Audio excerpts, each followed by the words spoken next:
Welcome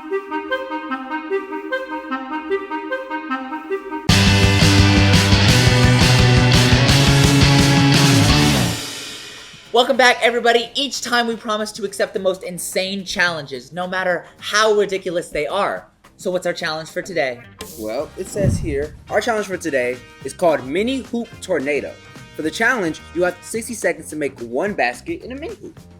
That's it? All we have to do is score one basket? This is going to be the easiest challenge ever. But wait, there's more. While we are attempting the challenge, a leaf blower will be blowing in our face. Excuse me? It says a leaf blower will be blowing in your face.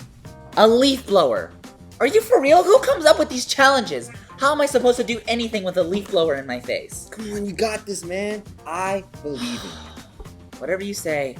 Mini Hoop Tornado? Challenge accepted.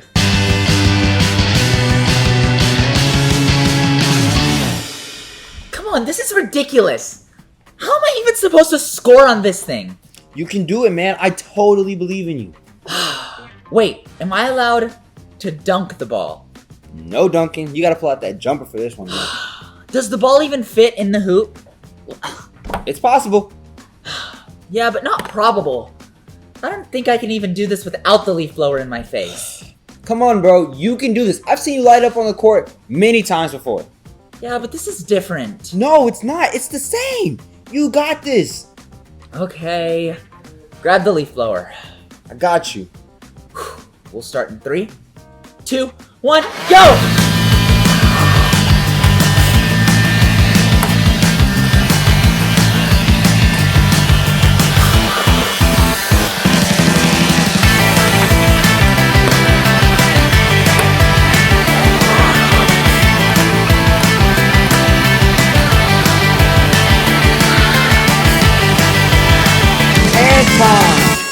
This is ridiculous. I am never gonna get it. You can do it, man. You just have to keep trying.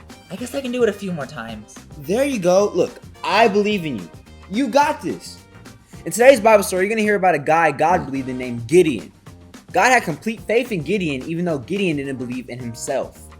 Okay, well, I think I'm ready to give it another go. Just let me get a few practice shots in first. It's okay, man. You got this.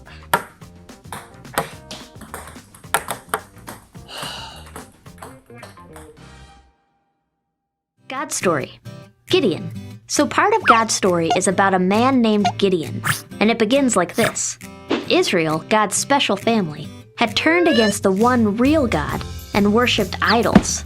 They had forgotten how God had loved and cared for them and needed a reminder that He was the one in charge. So God took away the Israelites' farms for 7 long years.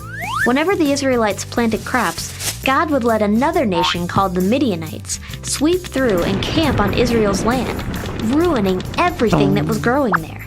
But even though his own family had forgotten him, God still loved them deeply.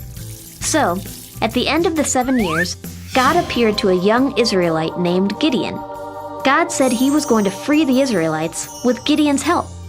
Gideon, however, wasn't so sure, so he asked God to prove Himself by performing a series of miracles. Gideon said, "If the fleece is wet with dew in the morning but the ground is dry, then I will know that you're going to help me rescue Israel as you promised." That's what happened.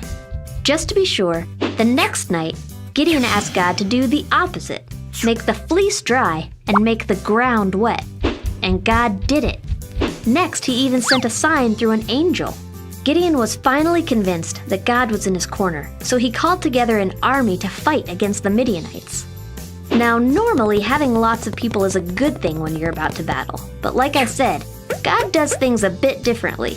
He told Gideon that the Israelites had too many soldiers. If they won now, God knew the Israelites would say it was because of their own strength and brag about it. So, God wanted Gideon to have a smaller army. Gideon was nervous, but he did as God asked, which is always a good idea, by the way. He told his men that if they were afraid, they could return home. With that, 22,000 soldiers left, leaving Gideon with about 10,000. For you math whizzes, that's 2/3 of his army just poof, gone. Even after all that, the army was still too big. So God told Gideon to take the soldiers down to the water to drink, and then send home the soldiers who drank out of the stream like dogs. Again, Gideon did what God asked and was now left with only 300 soldiers. God knew Gideon was probably worried, so he told him to sneak down to the enemy camp where Gideon heard soldiers talking about a crazy dream where a loaf of bread rolled into the Midianite camp and over their tent. One soldier said that could only mean that Gideon would triumph over them. Gideon returned to his own camp confident that he would win the battle. He divided his men into 3 groups and gave them each a trumpet and a jar with a torch inside. Not usually what you bring to a fight, but God had a plan. Gideon's army reached the edge of the Midianite camp and then went into action. They blew their trumpets, smashed their jars, and shouted, "A sword for the Lord and for Gideon!"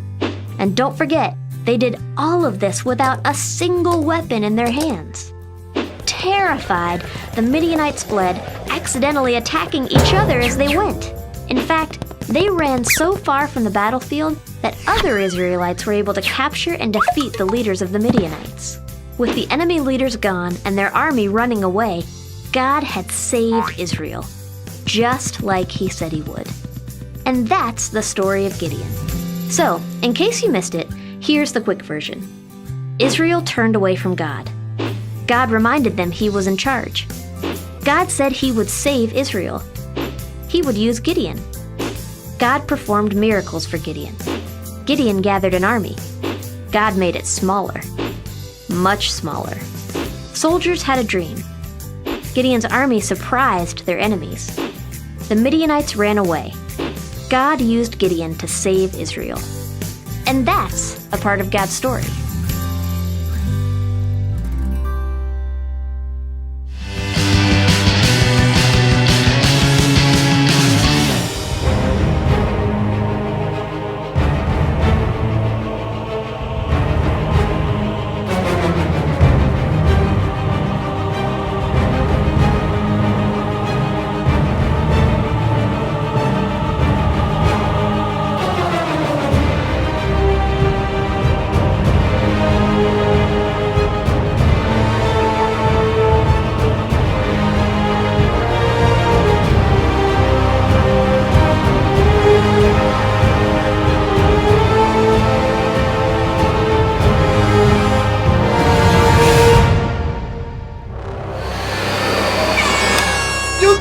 No way! I actually did it! I actually did it! There is no way! I knew you could do it. That challenge was insanely difficult, but I never could have done it without you. Wait, me? What did I do? You believed in me. Even when I didn't believe in myself. You stood by my side the entire time, and you kept encouraging me. And that meant the world to me.